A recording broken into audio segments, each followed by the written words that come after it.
It is my pleasure to introduce the final speaker of this session.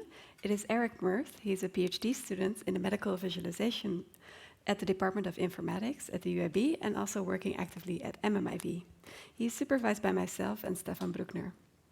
Eric has a degree in both medical informatics as well as biomedical engineering, combined with years of software development experience. He was recently awarded with the Best Interdisciplinary Presentation Award at the Computer Graphics International Conference. He will now present the results of his ongoing close collaboration with cancer imaging researchers at the MMIV, as well as at the Women's Clinic. Welcome, Eric. I'm looking forward to your talk.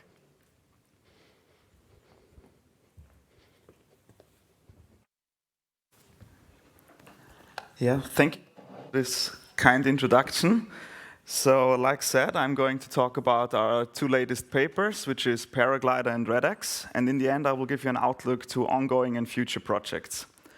So, to the medical background, as said, I'm more from the technical side, from the informatics, so don't judge me on my medical knowledge here. So, we're from the visualization group, we're more focused on the data and the problems that can occur with the data, and what the radiologists are thinking of working with the data and how. So what we have here is multimodal or multi-sequential data. So you can see here endometrial cancer, and we have multiple sequences where you all can see the data, and then we have some pharmacokinetical models as well here on the bottom, which is, for example, the blood flow. And what we see here, for example, when you just plot slices beside each other, it's really hard to examine the tumor in all these dimensions, and it's difficult to examine like what value is within the tumor and then in all sequences. So we thought this is something where we can help out, and this is where our first project started. And in the second project, we also had a look at tumor texture analysis, so we were focusing more on radiomic tumor features there. So first, a Paraglider. So we're really happy that this has been published this year in the Computers and Graphics International Conference. So I presented it there, and as Noeska mentioned, we got the Best Interdisciplinary Presentation Award for this paper. And I think this is only possible because we have this close collaboration here with the MMIV, and we're really happy to work together with so much different experts. So what is Paraglider about? Paraglider is an application and design study. So that means in the visualization field, we focus on the application, so which visualizations we use and why and how to interact with the tool. So first up, the background. So we have, again, these sequences here, for example, the blood flow. And then we thought how to define, for example, what kind of data we have within this region. If you only do this for one image, it's okay. But if you do this then for multiple sequences and want to synchronize this region, it's maybe a bit more difficult. And if you want to explore that also interactively, we thought we can help there. So we sat together with gynecological cancer imaging experts here at the MMIV, also with neurological cancer imaging experts and with machine learning experts, and try to find out what kind of tasks they have and where they want to have us helping them. So in the end, we have this application. So this is the interface of the application. You have a patient view where you can add the data of the patient. In the middle, you have a medical image view, which is here, for example, in 3D, but you can also change to a slice view. And on the right, we have our interactive visualizations. These here are glyphs that actually represent all the data at a glance for all modalities. And we have a second view, which I will show you shortly, which is the radar view, which updates when you move the sphere here around. So let's see that interactively. So you can rotate the volume, you can have a look at your data. In the middle, you see the sphere. And when I now go over to the radar chart view, you see the actual data within the probing sphere. And you can then slide the sphere around, and you see the data updating automatically. Now you can also add a second sphere, and you can compare data within the tumor to outside of the tumor and see, for example, which modalities have the most effect there. We also have the Stixel view, where we use glyphs to show you all the data at a glance. And when you hover over it, you can see this radar chart again, which actually shows you the data. And we also introduce a similarity visualization, which means we calculate how similar all voxels are to the probed region. And what you can see here is that the tumor is highlighted. And in case of this patient, we also see metastases highlighted. And this is purely based on all the modalities we have here, in this case 5, and the data we probed within the sphere. And from there, we just calculate how similar all the other voxels are in all modalities, and can show it then using a color map here. Yeah, so for the probing, as you see, like we have a sphere here. We take in 3D all voxels which are in the sphere, so all data points, and then we show them in a radar chart. And how this works is like you have your axis in a star pattern. You make a dot for the mean value, and then you connect those dots, and the band shows you the quantiles, so it's somehow like a radial box plot. And the shape we get within here, we use then for this view. So here we are probing small rectangles, and for each rectangle we present all the data which is within using the same glyph. And what is this used for? You can see that here the tumor is inhomogeneous, so you see these shapes differ. And when we have, for example, more homogeneous tumor, you see that all the shapes are looking the same. And when you ask yourself, what is this coloring about? It's we have seen this probing sphere before, and we color all these pixels according to the similarity to the probing sphere again. So when I put the probing spheres, for example, outside here, which is healthy endometrial tissue, all those would be yellow. And here we place the probing sphere within the tumor, so only the tumor pixels are yellow. And when you hover over it with the mouse, you can see again the data in a more detailed view. Now to the similarity visualization. So this was for us really interesting because it was not able to see it like this before, and only due to our multimodal similarity visualization, you could actually see the tumor highlighted here, and also in case of this patient, metastases. So this is something we also want to see in the future for the whole cohort, if this has a potential to show metastases all the time. And of course, it's only metastases which are in the same volume. So we cannot have metastases somewhere else in the body. It must be like in the same volume. And we also did this for brain data. So what you can see here is an inflammatory region within the brain. And this also only worked due to our multimodal investigation here, because when you only do such a similarity function based on one modality, for example, maybe also the skull would be highlighted. Yeah, and in visualization, to show the utility of such a tool, you normally conduct an evaluation. It could be either a quantitative evaluation where you have lots of people being a part of, and for us we did a qualitative evaluation, so we included 11 experts, and we gave them a short introduction to the tool and then some tasks to carry out. So they were actually able to work themselves with the tool. And afterwards, we had some really specific questions for them, which show us how useful the tool is for them. And you see, like in general, it goes from 1 to 5, and 5 is in green and 1 is in red. 5 means good. So you see, in general, it's really green, so we got lots of positive feedback for the probing, for the similarity visualization, and also for our stixels. And we have some regions here where we can see, okay, we can improve. And these questions are, for example, about the usage of the tool in the clinical practice. And there, we are sure that maybe some parts of our tool can be used in clinical practice, but it would be a too big change, maybe like from what they're used to now to how our tool works here. So we think of taking parts out and then try to introduce them to the practice. And in the end, we also conducted a system usability scale, which is a more generalized conduction how usable a tool is. And in the end, we got between good and excellent, which is really good for such a prototype application. Yeah, so from there, which is more like focused on one patient, we thought it must be really interesting to go now to a cohort level. So from one patient, we went to over 100 patients, and we thought, okay, what else can we analyze here? So we ended up with our second paper called Redx, and we did not only include more patients, we also included more measurements, namely radiomic tumor profiling data. And yeah, we're also really happy that this paper has been accepted to being published in the Computers and Graphics forum channel. And it's No?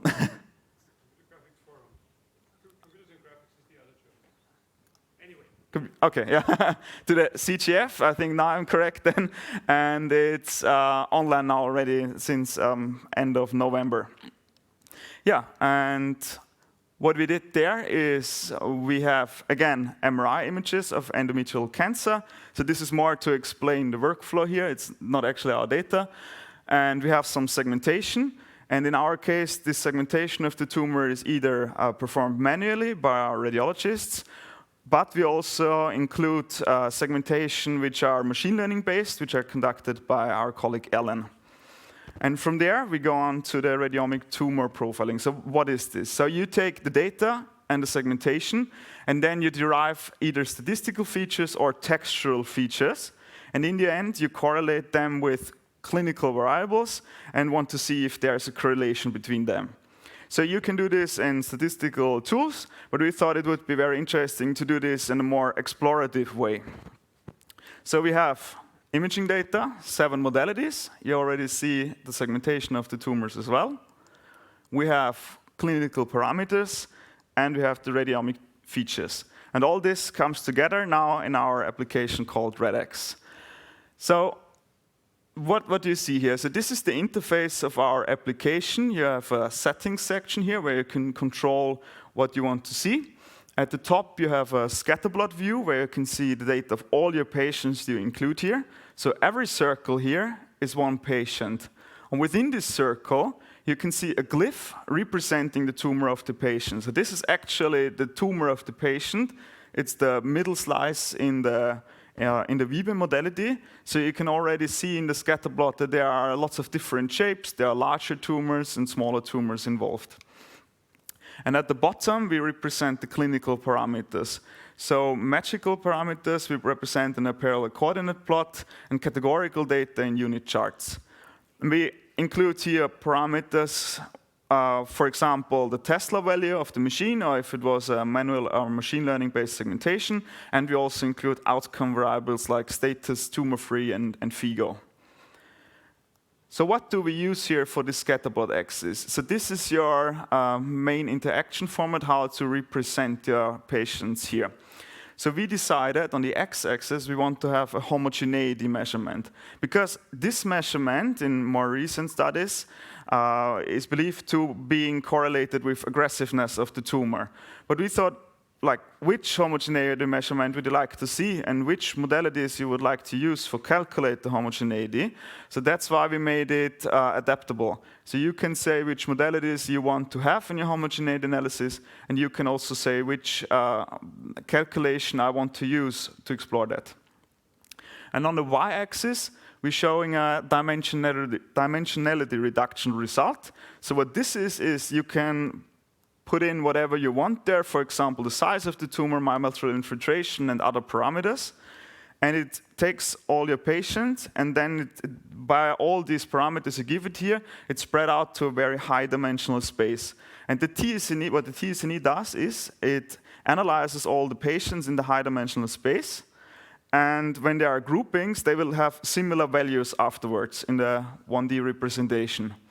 And as this is a non-deterministic approach, it means they can have different values all the time, but still the same grouping will have similar values again. So when I reload it, it could be that they flip, for example, upside down, but you will still have the same groupings of patients in the y-axis.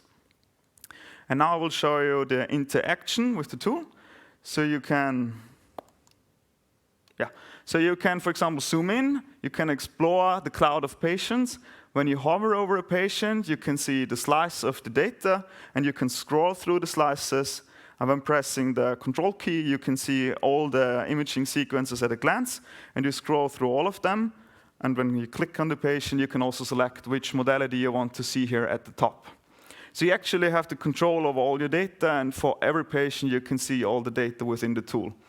And we also figured out that this is also useful for analyzing, for example, for the machine learning-based segmentations. It could be that some are not correctly placed, and then you would see that here. And we also introduced some measurements which can give you a hint if the segmentation might be off. But further, for the analysis of the clinical parameters, we introduced some group selection methods. So you can actually select groups in every visualization you see here. You can narrow down selections where say this size and metastasis nodes and the specific status. But you can also say, give me all patients that have died of disease or other patients with metastasis nodes and so on. So we actually give you the full control over your group selections. And what this can be used for, I'll show you in the next video, which we call the homogeneity analysis. So as said, on the x-axis, we have the measurement homogeneity. And now we can select some groupings here and explore how they behave when we make different selections here for homogeneity. So what I did here is like I selected a group, which I see up here, and then a group more to the left. And what you can actually see is all these orange patients here, no one of these has died. So there's a clear cut in values in homogeneity that all these haven't died. And when I select all with metastasis nodes, you see they're all more to the right. And this is purely based on a homogeneity measurement. And now you can see I can deselect which modalities should have an influence on the homogeneity, and you see how they move towards each other. So it actually makes the separation worse. So you see the more modalities I use there, the better the separation. And another step is I can also select which homogeneity measurement I would like to take. For example, here the contrast are completely different, and you see how the data moves here and what different homogeneity measurements can deliver in terms of outcome. Yeah. And for this, we also conducted an evaluation with this time 6 experts, and we had 34 statements in 6 categories. And we also conducted a system usability scale, and this is the result. So you see again, the experts are quite happy with what we did here. So you see the 2 gray ones were 2 experts that are actively involved in the development of the tool, and the other 4 experts haven't been involved at all. So we did the same, we introduced them the tool, and they were able to work with it. And then you see, like in general, it's really positive feedback. And for the system usability scale, we even improved compared to Paraglider. We got A+ or best imaginable. So from this, we now thought, what can we do in the future? And we were really lucky this semester. We actually got 2 students working together with us. They're exchange students from Austria and Germany. One is still here with us, and the other one is is already in Austria. So with Tanya, she also has a poster here, so go to her poster session and talk to her and ask her questions. So what we did here is a subtumor analysis, because what you've seen before is only whole tumor. So we have a segmentation and we have a look at the whole tumor. But we know when there is inhomogeneity within the tumor, it could be that we can define subregions that maybe are giving us more characterization of the tumor. And maybe if we find the same subregions in several patients, we could link them to some clinical outcomes. So what we did is hierarchical clustering. That means we can actually see how the clustering splits up the tumor and which parts belong to, like, the part above, which you can see here in this dendrogram. So first you start out, for example, with 1, and then you have 2 and 3 and so on, but you can always track back, like, where did this green cluster come from? And we want to use that for deeper understanding how the tumor is, what the tumor is composed of, and to derive some characterizations of tumors, which we then would like to compare to a cohort level. Yeah, check out her poster. And the second work we are conducting here as well with Nana is about cervical cancer. So we're really happy. You've seen now a lot about cervical cancer, that we have some access to the data and to our experts here as well. So we started out with the Redx tool you saw, and we're trying to improve it now and adapt it to the challenges we face for cervical cancer. So first up, yeah, it's Nana Steinhauer, and she's developing currently this cervical cancer explorer.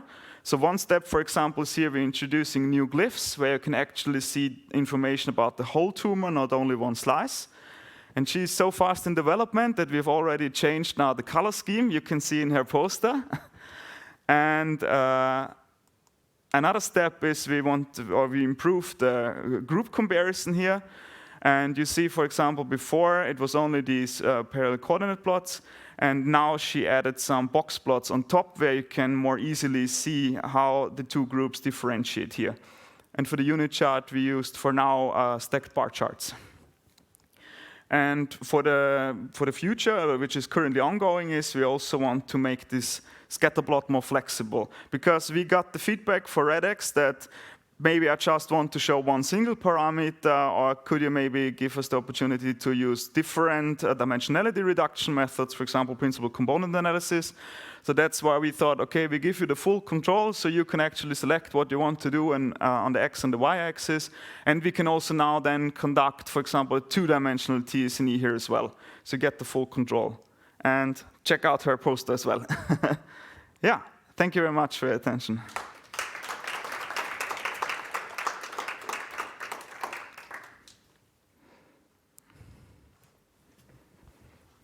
Yes, thank you very much, Eric, for a wonderful talk. We have so many questions on Discord, but we also have a break coming up.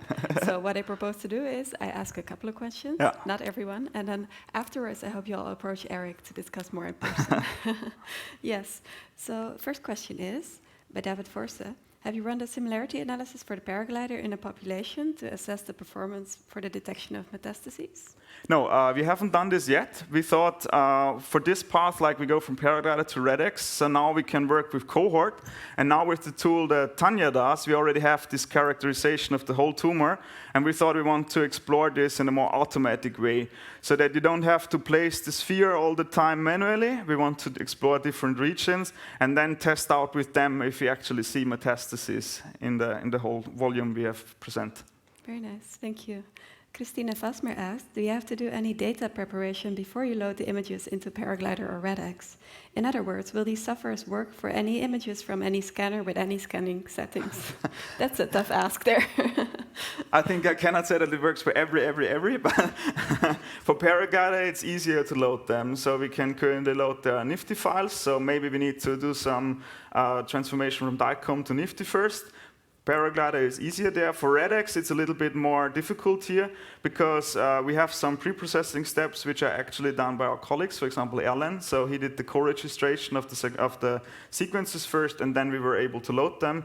But in there, again, there are some pre-processing steps, for example, to get out the radiomic tumor profiling and the slices. But yeah, I mean, actually, we can bring it in a way that, for example, with the help of Hauke, we could, for example, set up a pipeline so that it's afterwards ready to just view it in these tools. Thank you. Last question from Inkvi. For the similarity maps, do you foresee it's also possible to quantify or visualize extent of similarity as a percentage between primary tumors and metastases and assess what this similarity reflects biologically? Yeah, so I think this is actually possible. So what you've seen here with the colors is that we actually set a color map in to the highest value of similarity, but we can also put this in a quantitative way. So we can tell you how similar it is in every modality that we had a look at. And biologically, I think I'm the wrong person to judge here. So this would be, we can have a look at the imaging, and maybe we can then figure out why it is similar. So when we use the pharmacokinetical models, it will be maybe easier, because then you can say it's similar because of blood flow, it's similar because of plasma volume, for example. When you only use the imaging parameters, I think then you're the one to help us here to judge why it is so similar. All right, thank you very much, Eric. Thank you. This actually concludes the session already. I want to ask all our remote attendees to really join this Discord server and then participate in the discussions there. It's been very lively. You can talk to poster authors, you can discuss with other conference attendees, and you're also very welcome to attend the posters again if you didn't get a chance to see them yesterday. To those in the room, there will be a quick coffee break with a bit of coffee as well. And we see you back here at 11 for the next session. Thank you all very much.